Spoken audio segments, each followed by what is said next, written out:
Good morning. Welcome to April 30th.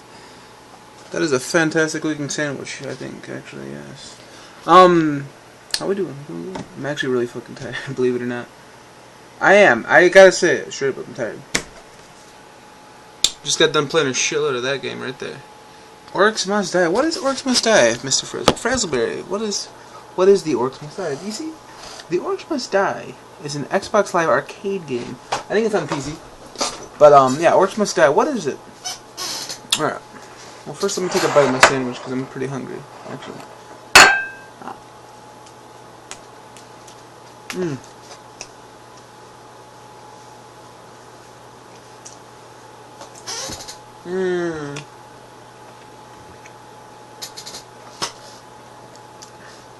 Alright. That was good. Let me put this in frame too, so you guys can see it. Ooh, that looks good. Yeah, it does. Alright, so I figured there's a lot to talk about, but I figured we'll talk about Orcs Must Die as it's pretty fresh in my mind, just beat it and everything. To be honest, I haven't beaten it yet. I'm on the very last level. I feel like I've beaten it because I put in, I want to say at least 3 or 4 hours in this game, and there's just so many levels. There's probably at least like 15 levels, 15 to 20 levels. And you're wondering, what is Orcs Must Die? Let's start at the base. Alright, Orcs Must Die. I guess it could be included in the tower defense genre. I'll say it's a third-person action tower defense game, or something like that. You play the War Mage. I don't remember the story because it sucked. All I know is you're an apprentice of some guy. It's up to you to go kill these orcs. Very, very reminiscent of Dungeon Defenders. And very minor, I guess you could say. Almost to the point where I don't care. Because this is a game you play for the genre. You don't play it for the story. Okay? So, what are you doing? Orcs must die? Obviously, orcs have to die at some point, so you kill orcs. No. Like I was going to say. Third person, tower defense game. Heavily action. You have... Okay, this is how it works. You start off with your crossbow, okay? Alright. Pretty standard crossbow. It can zoom in, you can shoot, it can do headshots, which is pretty cool. Headshot system is okay in the game, nothing terrible. There's no auto aim or anything, but it works. It gets the job done, okay? So every time you beat a level, you unlock something new. It could be a trap, it could be a new weapon, it could be a weaver. I'll get into weavers in a minute.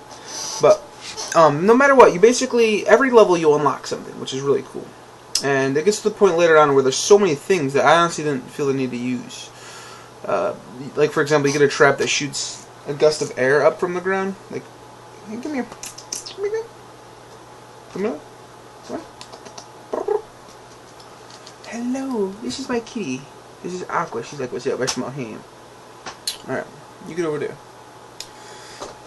Alright, but yeah, there were certain traps in the game that just didn't feel useful to me. Like I said, that mist one where it shoots gas up from the ground and it levitates enemies so you can shoot them easier.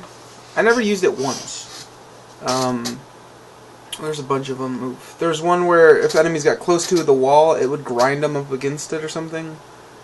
For the most part, I stuck with the same, like, 8 traps. I used my crossbow, which is default. You always have to have that with you. I'd have my sword with me. I'd have my ice attack, which you get like midway through the game. Very useful. I got electricity near the end of the game. That was very good. Those were my weapons I basically brought with me. Then you get into the traps, which are like, there's the basic spike trap, which shoots spikes up from the ground. It has a cooldown, like the spikes go down and it takes a second for it to shoot back up again. There was that. Then there was like the tar trap, which makes it so they move slowly when they're walking through it. What else was there? Oh, there was one that shoots arrows from the wall. That was very good. Used that a lot. And then you unlock guardians too, which they're still considered traps, but there's only 2 of them. There's an archer and there's a knight. Archer obviously shoots arrows. And I'd actually stack those guys up as very heavily defense. They do really good damage, basically. That's what I'm trying to get at. Get away from my sandwich. No. My sandwich, not yours. Have it. What do you want? You want? Yeah, you better get it. Give me a sandwich. But you may be asking, okay, you have all these traps in the game, what do they do?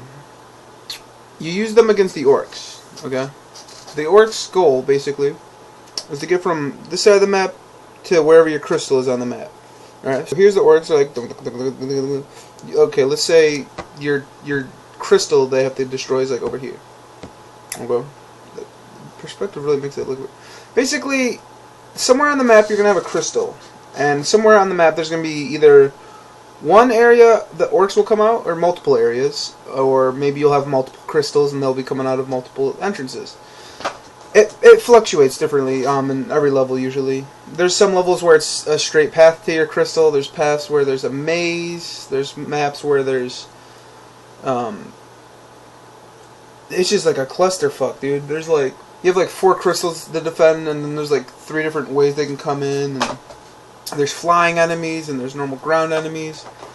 And your whole goal in the game is to basically kill the Orcs, get money, buy traps. Then the Weavers come into play, which I mentioned earlier. Now, Weavers are interesting. There's, I think, 3 in total, but they kind of throw the first 2 at you at the same time, which is kind of weird. Basically, Weavers are like a... It's kind of like a skill tree. You pick it in the beginning of the match, and putting money into that skill tree, it branches off, obviously, and they specialize in different things. So one of my skill trees would make it so any enemy killed by traps would give me more money. That tree specialized in a lot of traps, mainly. Like my guardians, like my archer would shoot fire arrows. My knights would stun enemies with this when they swing. But if I took the other branch in that skill tree, it would have made it so, like, my crossbow would shoot out holy arrows, and my sword would shoot out like a shockwave when I swung. So you kind of have to kind of check. This was my process. I would get into a map, I'd look around, I'm like, okay, so there's barely any walls on the pathway from the Orcs to my crystal. So what I'll do is I'll focus on. I won't put any wall traps on because obviously there's no walls that can interact with the path. So what I'll do is I'll put a lot of floor traps and I'll put a lot of guardians at the other end. And then my skill tree, I'll make it so my traps have a smaller cooldown. So like I'd specialize my my Weaver so my traps have a reduced cooldown. You know, it's an interesting game. I don't know what else to say about it. It's pretty lengthy, I think it was only 400 points too when I bought it. Not bad. There's a story. I don't care about the story. It is interesting though. They actually do incorporate quite a bit of it into the game. Characters usually narrating every wave, which is pretty sweet. Yeah, I don't know. The last level, oh my god, it just spiked in difficulty. The last level is nuts.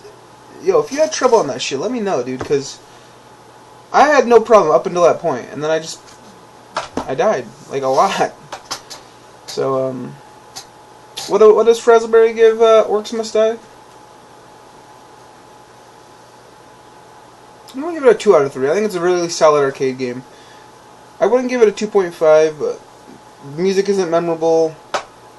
Yeah, like, the music's not memorable, the story's not memorable. Even at that point, it shouldn't be a 2. Yeah, I give it a solid 2. The gameplay's really fun, and I could pick it up easily again. But that is the Frazzlog for April 30th. Okay, beep!